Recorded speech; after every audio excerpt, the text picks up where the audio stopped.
هو الجميع كان كيتسنى اولا القرار ديال لجنه الاستئناف انها تصدر قرار بلاعب يعني الكلاسيكو اولا عفوا الديربي بالجمهور، لكن خابضا يعني الجماهير الرجاء والوداد في هذه المباراة. اليوم مباراة تعتبر ديما كل سنة مباراة حاسمة، مباراة فيها أجواء ساخنة، وهذه العشر سنوات الأخيرة كيبقى بأن الجمهور هو اللاعب الحقيقي، هو اللاعب رقم 12 اللي كاين في هذا في الديربي.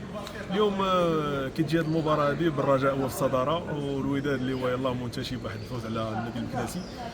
غتكون مباراة قوية، والويكلو يعني بصراحة هو يعتبر يعني ظلم في هذه الفرجة الكروية، لأن اليوم ما تبقى من الديربي يعني كرويا ما بقيناش كنشوفوا الكرة بشكل كبير في الديربي، من غير اخر ديربي اللي كان في 2018 هو اللي كان فيه الكره والجرينتا الحقيقيه ديال الرجاء والوداد. اليوم كنشوفوا ديربي بدون جمهور اللي هو اللاعب رقم 12 هو الملح الحقيقي ديال وبالنسبه للديربي بدون جمهور، والاخص الفريق الرجاء في هذا اللقاء اللي غيتحرم من مداخيل كبيره، كيفاش تفسر لنا؟ بطبيعه الحال لان اليوم الرجاء يعني كيعول اولا على المداخيل ديال الديربي، لان يمكن كتفوت 300 مليون في الديربي من المداخيل ديالو. اليوم كيخسر ماديا وكيخسر كذلك معنويا، لان الدعم الجماهيري في الديربي كيكون دعم يعني قوي وكيكون حافز، لان الرجاء اليوم هو في الصداره.